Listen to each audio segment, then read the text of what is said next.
Bon matin tout le monde, nous sommes jeudi le 10 juin 2021. Me voici devant vous sans intro, parce que je me suis rendu compte que dans le upload, quand j'upload les épisodes, tout ça, sur la version audio, c'est un peu tannant d'entendre tout le temps un petit peu de musique. Et puis, fait que je me suis dit que j'allais commencer ça tout de suite en partant comme ça. Premièrement, bienvenue sur le podcast. Je m'appelle Simon Lavergne. Ceux qui ne me connaissent pas, parce que là, je me suis rendu compte qu'il y avait beaucoup de nouveaux auditeurs audio sur Balado Québec et aussi sur Spotify et Google Podcast. Donc, je me présente, je m'appelle Simon Lavergne, je suis un humoriste, mais je suis un passionné de sport, puis j'aime bien ça en parler. Donc, ça explique un peu pourquoi j'ai créé ce podcast-là, qui était à la base pas 100% sportif, mais qui s'est changé en podcast 100% sportif. Et je ne suis pas un expert de sport, je suis juste un gérant d'estrade. Je suis quelqu'un qui adore le sport, qui aime ça en parler, qui aime ça regarder des matchs d'à peu près n'importe quoi, puis d'analyser, de suranalyser, etc. Donc, c'est ce que je suis, en fait. Vous pouvez me suivre un peu partout sur Facebook, Simon Lavergne, humoriste, en zone neutre podcast aussi, et ma page personnelle, Simon Lavergne. Venez jaser avec moi, venez me dire ce que vous pensez du podcast. Si vous l'écoutez en audio sur Balado Québec, j'ai pas vraiment l'occasion de voir qui écoute, qui télécharge les épisodes, mais bref, je suis très, très, très content de voir la belle croissance que le podcast peut avoir sur les plateformes audio. Ce qui est à la base, ce qui me motive le plus, parce que je veux pas nécessairement qu'on voit ma grosse face nécessairement sur YouTube. Donc, bien content que ça puisse avoir une certaine croissance là, sur les versions audio. Donc, bienvenue à tout le monde. Si c'est la première fois que vous écoutez ou si vous êtes un nouvel abonné, merci d'être là, puis c'est vraiment cool. Puis gênez-vous pas, envoyez-moi des messages, il y a des sujets que vous voulez que je parle, peu importe, ça va me faire plaisir, puis ça va me faire plaisir de vous jaser aussi. Là, c'est une des parties pourquoi je fais ça, c'est pour lancer des discussions, puis parler de sport un peu, donc c'est ça. Donc, merci d'être là encore une fois ce matin à l'Auberge et Club de golf Héritage, bien sûr, qui sont le présentateur officiel du podcast. Réservez vos temps de départ, 819-522-6622. Et là, c'est plus que réserver vos temps de départ. Là. Si vous avez un week-end à booker, tout ça, vous êtes à l'extérieur là, de la région, réservez vos chambres à l'auberge, superbe auberge, tout est opérationnel présentement. Une terrasse de feu, mes amis, qui sont en train de bâtir autour de ça. C'est de toute beauté. Une terrasse qui fait tout l'arrière de l'auberge du chalet, etc., là, qui longe le côté aussi, et on peut voir les départs. C'est ça qui est cool. Si tu prends un drink là, sur la terrasse avec des amis, tout ça, tu t'installes, puis tu peux regarder le monde partir au trou numéro 1, puis ça, c'est quand même assez nice. Là. Puis là, je me suis rendu compte dimanche passé en jouant là-bas, puis en prenant un petit burger, puis un petit rum and coke sur la terrasse, je me suis rendu compte que bien qu'on pense que les gens nous entendent pas tant que ça au départ numéro 1, je suis pas mal certain qu'ils nous entendent parce que je suis coupable. Je jugeais les élans des gens qui partaient. Et j'avais toujours l'impression qu'ils se retournaient vers nous autres, même si on est vraiment loin du départ en fait. Mais j'avais vraiment l'impression qu'ils nous entendaient. Là, donc... je m'excuse d'avance. Des fois, je suis désagréable. C'est la vie. Mais je suis tellement de bonne humeur aujourd'hui. Là. Merci à l'Auberge et Club de golf Héritage. Je rappelle le numéro de téléphone 819-522-6622. Ce matin, je me suis réveillé. Je ne sais pas pourquoi. Je ne sais pas si c'est l'odeur du café, mais je me suis réveillé hyper de bonne humeur. Probablement que ça va changer au cours de la journée. Là. J'ai un sale caractère, mais bon, on verra. Là. Mais pour l'instant, je me sens super bien. Je me sens d'attaque. D'attaque à parler de sport, mais il me semble que je parlerais d'à peu près n'importe quoi ce matin sur le podcast. J'ai juste le goût de parler. J'ai juste le goût d'interagir avec vous autres. Mais c'est sûr qu'on va parler de sport. Hier soir avait lieu le match numéro 5 dans la série opposant les Islanders de New York aux Bruins de Boston. Et le Boston est éliminé, mesdames et messieurs, n'en déplaise à tous ces fans des Bruins qui popent au Québec puis qu'on se demande toujours pourquoi puis d'où ça vient, ça. Comment ça se fait qu'il y a du monde qui ont une certaine intelligence, qui veulent prendre pour les Bruins. C'est l'équipe que j'ai le plus après les Maple Leafs de Toronto. Je veux être honnête sur le podcast, c'est pas mon équipe préférée, malgré le fait que j'ai un respect immense pour Patrice Bergeron. En fait, j'ai un respect immense pour cette formation-là. Point final, c'est une belle équipe de hockey.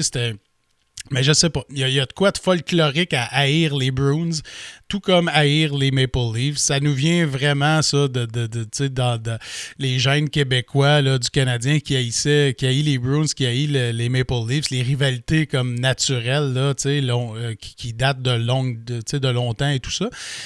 Mais moi, j'étais un fan des Sens. Fait que c'est un peu bizarre là, que j'haïsse autant les Bruins, mais I guess que c'est dans la famille, c'est dans les gènes. J'aime pas les Bruins. Ceci dit, je trouve qu'ils ont une maudite belle équipe. Puis je m'attendais pas à les voir se faire éliminer aussi rapidement que ça par les Islanders, mais force est d'admettre que ces fameux Islanders-là, il y a un petit quelque chose d'aussi magique que la performance du Canadien dans leur performance. Les Islanders, là, c'est pas... je regardais hier, tu sais, je voyais des joueurs, puis je me disais, c'est là qu'ils sont rendus, tu sais, comme Travis Zajac, qui a joué longtemps avec les Devils du New Jersey et est avec les Islanders, puis pour une raison que je sais pas trop, là, je faisais pas le lien qui était rendu là, du tout. Puis, fait que je le vois popper sur la glace, je fais, ouais, il est là, lui, OK. Puis, tu sais, que je le vois rendu en deuxième ronde au 5e match, c'est parce qu'il n'a pas fait grand-chose à date, là, tu sais. Mais bon, c'est une belle histoire des Québécois qui sont là-bas, qui fonctionnent à plein régime. Jean-Gabriel Pajot, un gars de la région d'Outaouais, tellement un guerrier, tellement un gars de série, hein. C'est tellement je lisais Yann Bilodeau sur sa page Facebook, justement, hier, qui dit pourquoi se réjouir d'une possible finale de la Coupe cette année entre les Highlanders et le Canadien quand Jean-Gabriel Pajot est le némésis du Canadien, donc l'ennemi juré, le gars qui performe toujours contre le Canadien.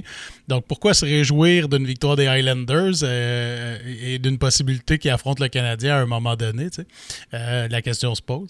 Et il y a aussi Anthony Beauvillier qui est là, qui fonctionne à plein régime. Bon, ils ont une belle formation. Ils ont une belle formation, les Highlanders, mais rien de... Tu sais, on parle pas de l'attaque des Oilers, là, on parle pas de l'attaque des Maple Leafs, on parle pas d'une formation comme les Golden Knights ou l'Avalanche, là, où est-ce qu'on les voit contender tout de suite à la Coupe Stanley, peu importe qui va remporter cette série-là. Donc, c'est une équipe qui a de la profondeur, plusieurs marqueurs de 15-20 buts par saison, tout le monde contribue. C'est un peu, justement, l'image de Barry Trotz. Hein, c'est les équipes à l'image de Barry Trotz. Tout le monde participe, tout le monde est impliqué, tout le monde doit jouer super bien dans leur zone, en fait dans les 3 zones. C'est typique des équipes de Barry Trotz. Et force est d'admettre que Barry Trotz, c'est encore une fois probablement le meilleur coach de la Ligue nationale, d'être capable d'aller chercher ces performances-là. Hey, hier, là, c'est une victoire de 6-2. Là. 6-2 les Highlanders contre les Bruins. Il y a 2 buts dans un filet désert, là, on s'entend. Là, donc, c'était 4-2 en fin de match. Donc, ça a été 4-2 là, pour la dernière partie, la 3e période. 4-2, et là, les Bruins enlèvent leur gardien, tentent le tout pour le tout, étaient capables de faire absolument rien. En 3e période, il n'y a quasiment pas eu de chance de marquer. Ça n'a pas été... Ça n'a pas eu l'air d'une équipe qui voulait survivre, loin de là. Mais tu sais, quand tu essayes trop, c'est ça qui arrive. Hein. Quand tu essayes trop, tu te perds un peu, tu patines un peu n'importe où. Certains joueurs vont essayer de faire tout eux autres mêmes, tout ça. Brad Marchand, c'est pas parce qu'il n'aura pas essayé. Là, 2 autres buts, c'était son 6e match en série avec plus d'un but, là, multi-goal score, là, scored. Donc, tu sais, Brad Marchand a tout fait, mais je regardais un peu patiner Patrice Bergeron en troisième période hier, puis je me disais, ce gars-là est probablement au bout du rouleau cette saison-là. Tu sais, on parle souvent d'une saison pas facile, une saison où est-ce que il y a eu beaucoup de traveling, seulement 56 matchs, mais en tellement pas longtemps, tu sais, c'est ça qui est drainant pour les joueurs. Et là, en série, ben, tu sais, ça n'a pas été facile. Les Bruins se sont fait frapper en première ronde contre les Capitals de Washington. Ce qui fait que probablement, ce gars-là est un peu amoché en ce moment, là. Donc, ça peut expliquer un peu le rendement, là, puis le fait qu'en troisième période, c'était un petit peu dur hier. Donc, c'est ça. Victoire des Highlanders 6-2, passe en demi-finale, donc en troisième ronde. Ils vont affronter le Lightning de Tampa Bay. Ça, c'est un prix de consolation qui est pas génial, hein? Le Lightning qui a une solide formation. J'ai hâte de voir parce que j'en ai parlé hier très, très brièvement, mais si on avait eu une série entre le Lightning et les Bruins, on aurait eu une série qui aurait opposé deux équipes qui se ressemblent en fait au niveau du style de jeu. T'sais. Des équipes deux équipes bien balancées, deux équipes très offensives qui sont capables de marquer des buts, deux équipes qui jouent des styles de jeu à peu près semblables. Là. Le Lightning et les Bruins, c'est du hockey qui se ressemble beaucoup. Là, on va avoir une série tout à fait différente. Les Highlanders contre le Lightning, on va avoir le droit à l'offensive du Tampa Bay contre une équipe qui joue plutôt défensif, là, ou qui contre-attaque. Là, c'est surtout une équipe qui ferme le jeu, les Highlanders, qui réussissent à soutirer le disque à l'adversaire. Puis là, ils deviennent très, très offensifs parce qu'ils sont capables. Ils ont des rapides patineurs. Là. Matthew Barzal, c'est un marchand de vitesse. Quand ils contrôlent la rondelle dans zone adverse, là, on parle plus d'une équipe défensive, là, on parle vraiment de talent, de très bons talents offensifs. Mais c'est ça. C'est en récupération de rondelle où ça ferme le jeu plus dans la zone et en zone neutre aussi. Donc, à suivre, ça va être intéressant de voir ça. Est-ce que les Highlanders ont une réelle chance? Parce que je l'ai dit hier avec le Canadien, les Highlanders, c'est un petit peu le même principe. Est-ce que les Highlanders ont une réelle chance de battre le Lightning? La question se pose. Puis si c'est le cas, est-ce qu'on aurait droit à une finale de la Coupe Stanley, les Highlanders contre le Canadien, ce qui serait complètement... en tout cas, je ne sais pas si quelqu'un a parié ça au pari, là, au pari sportif, mais la cote, elle devait être pas pire solide. Pas pire solide. Il n'y a pas grand monde qui ont gagé leur maison sur une finale entre le Canadien et les Highlanders. Je ne serais pas surpris que personne dans la vie a gagé là-dessus. T'sais. 0 personne sur toute la population mondiale. Je ne serais pas surpris que personne n'a gagé là-dessus. Donc, ça vous donne une idée que les chances que ça arrive sont plutôt minces. En tout cas, je m'amuse avec ça. Ce soir, 6e match de la série entre l'Avalanche du Colorado et les Golden Knights de Vegas. À date, cette série-là est plutôt intéressante. Hein? L'Avalanche qui remporte les 2 premiers matchs. Les Golden Knights qui reviennent remportent les 3 suivants. Et on se rappelle que Peter DeBoer avait donné le filet à Robin Lehner au premier match. Et on peut se demander si cette série-là pourrait déjà être terminée si Marc-André Fleury avait été le gardien d'office au premier match. Mais en y repensant, je repensais à ça hier, puis je me disais... Tu sais, si Peter DeBoer savait que l'Avalanche c'est une grosse offensive puis qu'il allait probablement se faire traverser au premier match parce qu'eux autres venaient de sortir d'une série beaucoup plus longue que l'Avalanche. L'Avalanche l'avait emporté en 4 matchs en première ronde alors que les Golden Knights sont allés en 7 matchs contre le Wild du Minnesota, une série qui s'était disputée beaucoup plus serrée. Si DeBoer sentait que son équipe était fatiguée et qu'il a décidé volontairement d'envoyer DeBoer, parce qu'on a entendu dire qu'il voulait reposer Marc-André Fleury. Est-ce qu'il voulait simplement reposer Marc-André Fleury ou il voulait juste reposer l'équipe au complet lors du premier match, donner confiance à l'Avalanche? Je sais, là, je suis dans un scénario des Mighty Ducks sur Disney+, mais bon, c'est forcé d'admettre que ça a fouetté la formation de Vegas de se faire ramasser au premier match. Ça a fini 7-8-1, je me souviens plus. Est-ce que c'est la raison pour laquelle les Golden Knights sont revenus dans cette série-là? Donner trop confiance à l'Avalanche. Après ça, eux autres, ils reviennent progressivement, travaillent fort, confiance parce que Flower est devant le net. Tout est possible, hein? Les scénarios à la Walt Disney, là, il y en a partout. Donc, je pense pas que c'était volontaire. Je pense qu'il a regretté à partir de probablement 5 minutes en première période de ce match-là d'avoir envoyé Leonard au lieu de Flower. Mais je pense qu'à long terme, ça a peut-être été bénéfique de le faire. Puis, il s'est fait ridiculiser. Moi, le premier, même encore hier, je ridiculisais un peu cette décision-là en disant est-ce que ça va être Robin Lehner qui va gauler le match numéro 6 pour reposer Marc-André Fleury pour un possible match numéro 7? T'sais? Fait que je riais un peu de cette décision-là moi-même. Mais force est d'admettre que peut-être que ça a fouetté l'équipe, justement. Donc, voilà pour le tour d'horizon du hockey. On attend. Hein, là, il y a trois séries sur 4 qui sont terminées et on attend le résultat de l'Avalanche et des Golden Knights pour finalement passer là, aux choses sérieuses en troisième ronde. Fait qu'on va suivre ça de très près ce soir. Match à 9h. Hein, 9h où ça se déroule à Vegas, ce match-là. Donc, avantage de la glace aux Golden Knights en plus d'être en avance 3-2 dans la série. À suivre. Je ne sais pas qui vous avez pour gagner ce match-là ou cette série-là. Je crois que si l'Avalanche l'emporte ce soir, ils vont remporter la série en 7. Par contre, l'avantage de la glace, le fait que ce match-là va se dérouler devant des partisans à Vegas, je donne l'avantage à Vegas ce soir. D'ailleurs, la cote est plus élevée pour la première fois dans la série du côté de Vegas. Donc, c'est l'Avalanche qui se retrouve négligée, dans le fond, pour les parieurs là, ou les cotes, là, peu importe, les chances de victoire, tout ça. Donc voilà. Beaucoup d'actions en ce moment dans la Ligue de hockey junior majeur du Québec. J'en ai pas parlé vraiment en ce moment. Bon, les Tigres de Victoriaville qui l'ont emporté contre les Foreurs de Val-d'Or. Un peu pas par surprise, mais oui, un peu surprenant parce que la plupart des gens s'attendaient à voir les Foreurs l'emporter et s'il y avait une victoire des Tigres, on ne s'attendait pas que ce soit expéditif comme ça en finale. Là, les Tigres qui l'emportent plutôt pas facilement parce que tous les matchs ont été disputés âprement, mais on s'attendait à peut-être une victoire des Tigres, mais pas en 7 matchs peut-être. Là. Et là, cette victoire-là est un peu éclaboussée par des accusations d'agression sexuelle visant 2 joueurs des Tigres.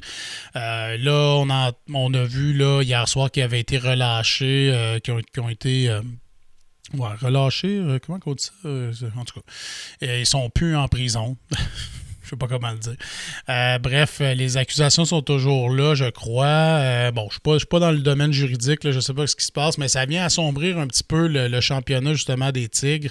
Est-ce que tout ça était connu pendant la finale? Je sais même pas quand est-ce que ça s'est passé. J'ai pas lu sur le sujet. Bref, c'est pas nécessairement de ça que je voulais vous parler de toute façon, mais j'en glisse un mot au passage. Ce qui me fait capoter en ce moment, c'est de voir les transactions annoncé. Bon, là, dans la Ligue de hockey junior majeur du Québec, le repêchage va avoir lieu le 25 juin. Jusqu'au 25 juin, il ne peut pas y avoir d'échange. En tout cas, il ne peut pas y avoir d'annonce d'échange. Par contre, dans le junior majeur, c'est toujours un peu comme ça. Les échanges se font. Il y a des discussions pour des échanges, un peu comme à la période du temps des fêtes, là, quand c'est Équipe Canada junior là, qui est en tournoi, puis tout ça. Puis on entend que des joueurs vont changer d'adresse après le championnat d'hockey junior, il y a comme un freeze, là, c'est gelé, on ne peut pas faire de transactions, mais ils sont souvent annoncés comme ça. C'est un peu le même principe en ce moment. Jusqu'au 25 juin, on ne peut pas nécessairement avoir d'annonce de transactions. Mais il y a des transactions qui sont faites et qui ont été annoncées. Et on est en train de voir une liquidation un peu du côté des voltigeurs de Drummondville. Hier, on apprenait deux possibles ou deux échanges qui vont être annoncés à la date possible, le 25 juin, dont l'échange du capitaine Xavier Simoneau. Xavier Simoneau que j'ai déjà reçu souvent sur mon podcast parce que c'est un jeune homme qui vient de la même région que moi. C'est un jeune pour qui j'ai beaucoup de respect, un jeune qui est inspirant pour tous les jeunes dans notre communauté, près d'ici, tout ça. J'ai vu les premiers coups de patin de Xavier Xavier, je l'ai suivi à travers son parcours de hockeyeur, mais aussi à travers, pendant qu'il grandissait, parce que ses parents, c'est des amis et tout ça. Et on apprend hier que Xavier va être échangé aux Highlanders de Charlottetown, à l'île du Prince-Édouard. Et c'est un peu curieux tout ça, parce que on se rappellera qu'à Noël, il y avait eu beaucoup de rumeurs d'échanges de Xavier. Et ça n'avait pas eu lieu. Et on avait entendu dans les médias là, que Philippe Boucher allait consulter son capitaine avant de procéder à quelque échange que ce soit. Et j'ai pas de détails tant que ça, mais ça me chicote en tabarouette de voir que Xavier va être échangé à Charlottetown. S'il a été consulté, qu'il a accepté de s'en aller à Charlottetown, tant mieux, mais j'ai comme l'impression que c'est pas ce qui est arrivé, là, de voir un gars partir comme ça, s'en aller pour sa dernière saison, à moins qu'il y a quelque chose que je comprends pas dans le hockey puis que les Highlanders vont remporter la Coupe du Président l'année prochaine assurée. J'ai pas l'impression que c'est... ça va être une bonne équipe, là, mais j'ai comme pas l'impression que c'est les contenders numéro 1 au championnat, puis de s'en aller là-bas. En tout cas, bref, je trouve ça un peu bizarre. Puis pas juste au niveau de Xavier, là, William Dufour qui va être échangé aux Sea Dogs de Saint John aussi. Donc, il s'en va lui aussi dans les Maritimes. Ça a déjà été annoncé. Bref, pas annoncé, mais ça sort un peu partout et ça va se passer. Qu'est-ce qui se passe chez les Voltigeurs? On vient de justement renouveler le contrat de Philippe Boucher et de Steve Hartley comme entraîneur pour, me semble, c'est 5 saisons, tout ça. Et on a l'impression que l'équipe est en train de liquider tout ça. Malgré une belle saison, malgré une jeune équipe avec, dirigée de main de maître par Steve Hartley et son capitaine, Xavier Simoneau. Donc, c'est un peu curieux de voir les Voltigeurs un peu liquider les bons talents de leur équipe, mais écoutez, si on décidé que ça allait se passer par la jeunesse, on peut pas critiquer ça vraiment. Puis moi, je suis pas un critique, là, je suis vraiment pas un critique. C'est juste que, vu que je connais Xavier, je trouve ça un peu bizarre là, qu'il se retrouve à Charlottetown. Donc on va suivre ça. L'annonce va être faite là, à partir du 25 juin et après le 25 juin, j'ai déjà demandé à Xavier s'il voulait venir en jaser avec moi sur le podcast. Fait qu'il il va venir sur le podcast aussi. Fait qu'on va pouvoir lui poser des questions. Là, s'il est content de se retrouver là-bas, comment il voit la prochaine saison qui va être sa dernière, sa 5e et sa dernière avec maintenant les Highlanders de Charlottetown. Donc, on va y jaser de ça. On va y jaser aussi du fait que, si on entrevoyait un échange, on s'attendait de le voir arriver à Gatineau et non à Charlottetown. Donc, je vais y en parler, c'est certain. Mais on va pouvoir jaser avec lui demander un petit peu comment il voit ça, comment il voit la prochaine saison, etc., etc. Donc, possible que les Highlanders soient champions l'année prochaine. En ajoutant Xavier Simoneau, c'est quand même un bon move. D'après ce qu'on entend, là, 2 choix de première ronde pour aller chercher acquérir les services de Xavier. Donc, Xavier qui est un choix de première ronde en 2017, 9e au total. Et là va rapporter, dans le fond, deux autres choix de première ronde au Voltigeurs. Donc, à suivre dans ce dossier-là. Sinon, ça, c'était ma partie de hockey junior, mais on parlait un petit peu avec le baseball. Les Blue Jays étaient de retour en action hier. De retour, je veux dire, pas nécessairement de retour, là, mais l'emporte 6-2, hein, grâce à... Les Blue Jays perdaient 2-1, puis là, ils ont fait le même coup que les White Sox leur avaient fait la veille. Donc, la veille, là, c'était 1-1 le match, et quand la relève est arrivée au poste, là, sur le monticule, les Blue Jays se sont fait frapper et ont perdu le match 6-1. Ben là, hier, c'est exactement l'opposé qui est arrivé. Les White Sox étaient en avant 2-1. Et en 8e et 9e manche, les Blue Jays ont aligné le 3 points en 8e et 2 points en 9e pour l'emporter 6-2 contre les White Sox. Et ce soir, 8h10, là, on va avoir droit au rubber, comme on dit. Donc, le match qui va décider qui remporte cette série-là. Donc, à suivre, mais ça va être intéressant. Sur la butte, les Blue Jays envoient leur lanceur numéro 1, Hyunjin Ryu. J'espère que je le dis comme il faut. Je dis tout le temps juste Ryu.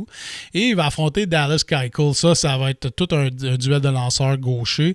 Manquez pas ça. Keuchel, c'est 4 victoires, 1 défaite. Moyenne de points mérités à 4,25 qui est pas nécessairement super bas, mais 4 victoires, 1 défaite. Très bonne fiche. Et Ryu qui est à 5 victoires, 3 défaites. Moyenne de points mérités à 3,23. Fait que ça va être intéressant. Ça va être un bon match ce soir. Si vous voulez écouter un peu de baseball avant de vous taper le match Avalanche Golden Knights. C'est un match à écouter, manquez pas ça. Sinon, dans les résultats, hier, finale, les Rangers du Texas l'emportent 4-3 en 11e manche contre les Giants. Les Aces d'Oakland continuent de gagner. Fiche de 37-26, les Athletics. Donc, super, ils continuent de gagner. Victoire de 4-0 contre les D-Backs. Les Padres s'inclinent 3-1 contre les Cubs. Les Mets de New York l'emportent 14-1 contre les Orioles de Baltimore. Puis hier, c'était un peu l'inverse. Hier, ils jouaient un contre l'autre et c'était les Orioles l'ont emporté 10-3. Donc, il y a du point au pied carré dans cette série-là.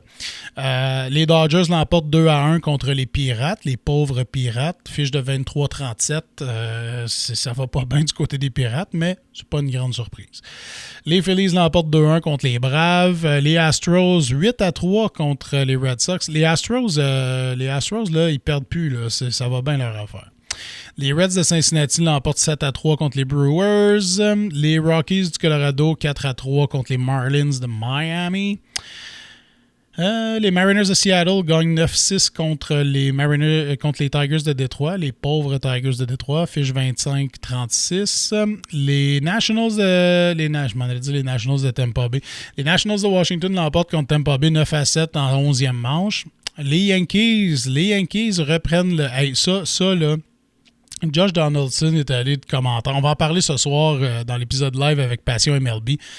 Josh Donaldson est allé d'un commentaire accusant certains lanceurs de tricherie. Et hier avait lieu, c'est justement Garrett Cole qui l'a pris très très personnel et a retiré aux 2 premières présences de Josh Donaldson, l'a retiré sur des prises et lui a lancé un regard de feu, le regard de Maurice Richard. On va en parler avec la gang de Passion MLB ce soir sur l'épisode live. Les Cards de Saint-Louis l'emportent 8-2 et les Angels contre les Indians, excusez. Et les Angels, dont je porte la casquette, l'emportent 6-1 contre les Royals de Kansas City. By the way, je suis pas le plus grand fan fini des Angels de Los Angeles. C'est juste que je capote sur cette casquette-là, je l'adore, puis tant qu'à ça, Mike Trout est le meilleur joueur du baseball majeur, fait que pourquoi pas afficher les couleurs des Angels. C'est pas gênant malgré que l'équipe gagne pas d'année en année, là, mais Mike Trout, Shohei Ohtani, c'est une belle équipe les Angels, mais c'est surtout parce que j'aime le logo. Et quand je monte sur scène pour faire des spectacles d'humour ou animer des soirées, depuis que j'ai commencé ou un petit peu après, mon costume de scène se veut être un chandail noir, pantalon beige et casquette de baseball. Donc vous allez dire, c'est simpliste comme costume de scène. Effectivement, c'est plutôt simpliste, mais c'est ma marque de commerce, si on veut. Donc, je porte toujours une casquette de baseball. Fait que j'ai commencé à en acheter là, plusieurs sortes. J'ai les Angels, j'ai les Blue Jays, bien sûr, les Yankees, les Tigers de Détroit. Fouillez-moi pourquoi j'ai une casquette des Tigers de Détroit. En fait, j'ai une casquette des Tigers parce que mon fils a joué au baseball et son équipe, c'était les Tigers. Donc, j'ai acheté une casquette des Tigers, mais ça s'arrête là, ça s'arrête là, mon amour des Tigers. Les Giants, tout ça, là, j'ai toujours aimé les Giants, donc voilà. C'est ce qui explique pourquoi j'ai une casquette des Angels souvent sur la tête. C'est ma casquette préférée du moment. Donc, ça s'explique. Voilà, donc pour ce matin, c'est tout. Ce soir, à compter de 19h30, bien sûr, l'épisode de En Zone Neutre live. Je reçois la gang de Passion MLB. On va parler de plein de sujets de baseball parce que, comme vous savez, j'adore parler de baseball. Donc, on va parler avec eux autres, encore une fois. Plein de sujets variés. Hier, on écoutait les matchs, on se textait. Là, ça va être un bon show ce soir. On va vous parler de baseball. Parler de hockey aussi avec des invités surprises. surprise, donc je les annonce pas ce matin, mais soyez là ce soir, puis je vais attendre votre participation. Si vous écoutez l'épisode audio en ce moment, puis que vous dites, ok, il y a un live le jeudi, ben oui, il y a un live à tous les jeudis, et gênez-vous pas, venez participer, là, si c'est la première fois que vous écoutez l'épisode comme ça en audio, ou que vous êtes nouvellement abonné, puis que vous ne manquez pas un épisode, ben ça se passe sur Facebook et YouTube ce soir, entre autres, là, sur Twitter aussi, hein, je vais être live pour la première fois sur Twitter, donc gênez-vous pas, commentez, tout ça, venez participer au show, on va prendre vos questions. Est-ce que vous pensez que le Canadien de Montréal peut atteindre la finale de la Coupe Stanley, peu importe qui l'emporte entre Vegas et Colorado? Est-ce que le Canadien a une réelle chance d'accéder à la finale de la Coupe Stanley? Ça va être un peu ça le sujet ce soir qu'on va parler, qu'on va débattre au niveau du hockey. Et en fin de semaine, je devais faire ça la fin de semaine passée et ça n'a pas eu lieu, mais en fin de semaine, j'enregistre une entrevue avec la légende de la boxe, M. Gaétan Hart, et sa fille qui a écrit un livre sur son père, donc la biographie de son père. Donc, je vais jaser avec eux. Ils vont être live avec moi sur place. On va enregistrer à l'Auberge et Club de Golf Héritage, d'ailleurs, et on va jaser avec M. Hart de sa carrière. On va parler à Mélanie aussi, sa fille, là, de comment a été la procédure, peu importe, d'écrire et de revenir sur l'histoire de son père. Tout ça, ça doit être assez particulier. Donc, j'ai bien hâte de faire ça. Ça va être une grande entrevue avec un grand monsieur. Donc, vraiment hâte de faire ça. Donc, je vous tiens au courant, ça ne sera pas live, bien entendu. On va préenregistrer tout ça, mais ça va être diffusé dans les prochains jours, prochaines semaines. Fait que manquez pas ça. Sur ça, je vous souhaite de passer une bonne journée. J'espère que vous allez être au rendez-vous à compter de 19h30 ce soir, puis on se reparle là. All right, bonne journée. Ciao tout le monde.